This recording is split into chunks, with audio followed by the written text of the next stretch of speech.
हमें नहीं पता कि मोदी जो है वो कितना ताकतवर आदमी है, कि मोदी अपने वादे पूरे करता है, मोदी अपनी इंतखाबी मंशूर पर अमल करता है। भारत का नेशनल सिक्योरिटी एडवाइजर भी पाकिस्तान की तरफ इशारे करके कह रहा होता है कि हम घुस के आपके यहाँ जो है वो अटैक करेंगे। और फ्रांस का हमारे हमसाये के साथ, हमारे दुश्मन के साथ बहुत करीबी तल्लक है, यानी कि रफाल तैयारों से लेकर हर चीज पर। तक बीजेपी के लीडरों का कहना है कि जी अमेरिका को चाहिए कि चाइना पे हमला करे और पाकिस्तान को हम निपट लेंगे।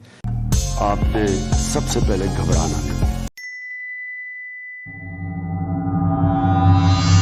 नरेंद्र मोदी ने काम किया और वो कानून लाकर नाफिज कर दिया, हटा दिया गया, तो उसके साथ साथ राम मंदिर की जो सूरत हाल थी वो भी हमने देख ली। अब हम ये देख रहे हैं कि हमने नेक्स्ट मूव क्या खेलनी है।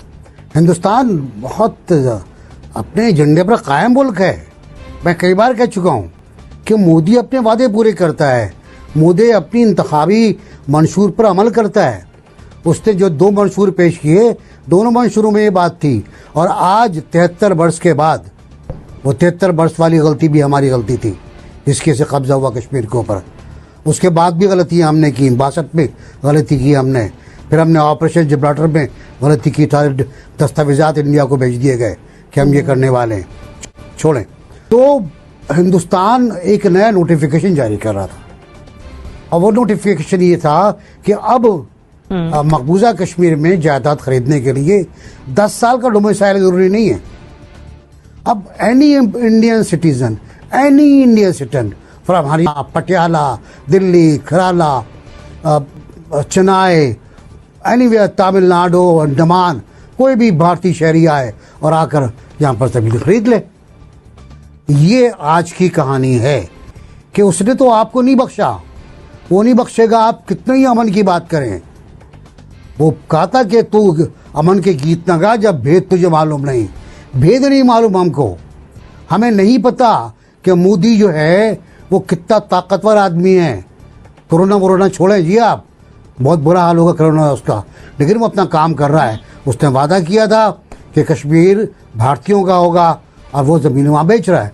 अब महबूबा मुफ्ती या फारूक अब्दुल्ला आवाम की उसके लिए कंजप्शन के लिए जो चाहें कहते रहें, हम उस पर एक बयान देंगे, ये नाकाबिल कबूल है। ओ भाई, पहले कौन सा आपने कबूल कर लिया था? हर चीज़ नाकाबिल कबूल थी। हिंदुस्तान आज़ाद कश्मीर पर हमला आवर है, LOC के पार बच्चे मर रहे हैं, शहीद हो रहे हैं, औरतें शहीद हो रही हैं, बूढ़े शहीद हो रहे हैं। मकबूजा कश्मीर में क्या सूरत हाल है, अब तो उसका भी इल्म नहीं हो पा रहा।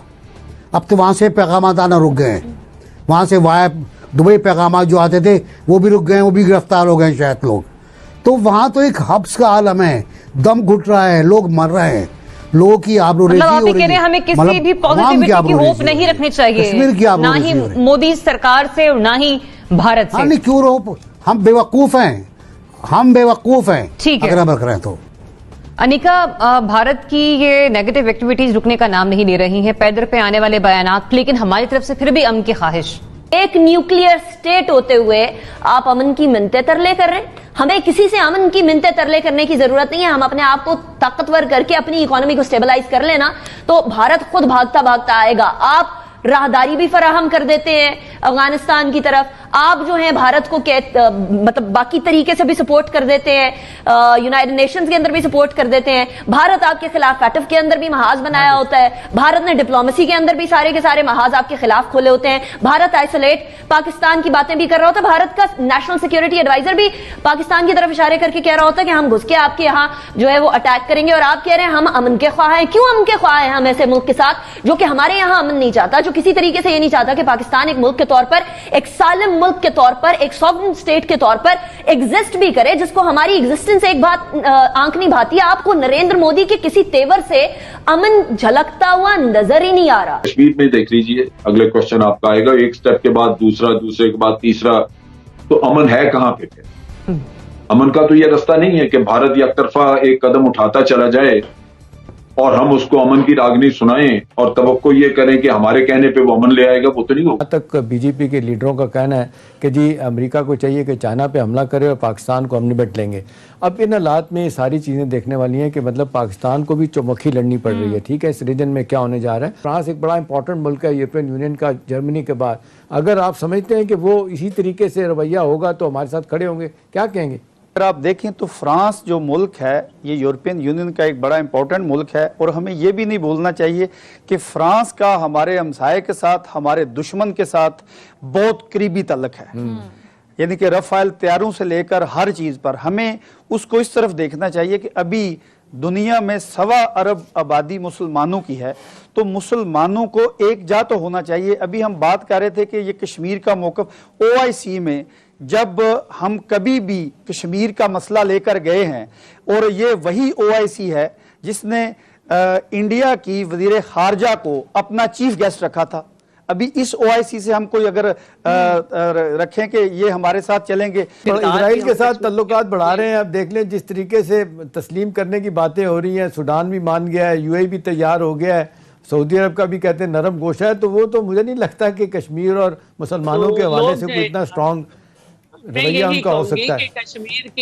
कश्मीर की ऊपर जो हम कहते हैं कि UNO का किरदार बनता था, वहाँ की जो एक रेजोल्यूशन है उस पर आज तक अमल नहीं हुआ, और जो एक तहरीक जो है जो कि राइट ऑफ सेल्फ डिटर्मिनेशन की, हक़ खुद इरादियत की है, उसको कभी जो है वो जिहाद और इस्लामिक कलर लगाया गया और सब। और बदकिस्मती यही कि हमें मुस्लिम कंट्रीज की सपोर्ट हासिल नहीं है, तो हम दूसरों की क्या बात करें। और वक्त के साथ साथ पाकिस्तान में जो मुख्तलिफ हुकूमत रही, उनका स्टांस जो है वो तकरीर और छोटी छोटी एक्टिविटीज तक ही रह गया। लेकिन क्या वजह है कि दुनिया इस पर खामोश तमाशाई का किरदार अदा कर रही है? हम OIC का किरदार देखें, यूनाइटेड नेशन का किरदार देखें, इस पर सिर्फ खामोश तमाशाई का किरदार अदा किया जा रहा है। इस पर क्या कहेंगे आप? आलमी बरादरी का ज़मीर कब जागेगा?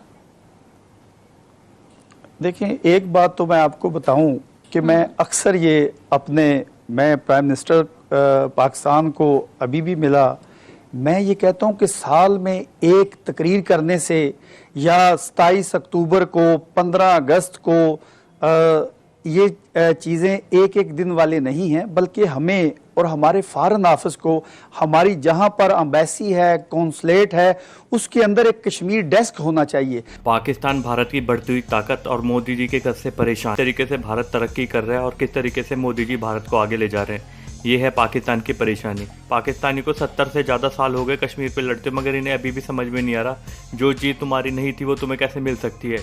मगर ये अपनी आवाम को चूरन चटा रहे हैं कश्मीर का पिछले 70-75 साल से, जो कि पूरा होने वाला नहीं है। और साथ ही साथ इन्हें ये दुख हो रहा है, भारत और फ्रांस की दोस्ती इतनी मजबूत हो गई है, फ्रांस राफेल जहाज़ दे रहा है भारत को, जिसकी वजह से भारत की वायुसेना की शक्ति और भी बढ़ गई है। ये चिंता सताई जा रही है पाकिस्तान को, मगर पाकिस्तान को अपने घर की तरफ देखना चाहिए। इन सब चीज़ों को छोड़ के अपनी आवाम की तरफ ध्यान दे, किस तरीके से 2 वक्त की रोटी का इंतज़ाम करें, क्योंकि भारत को रोक पाना नामुमकिन है। भारत अपनी रफ्तार पे चल रहा है और आगे ही चलता रहेगा। जय हिंद दोस्तों, धन्यवाद।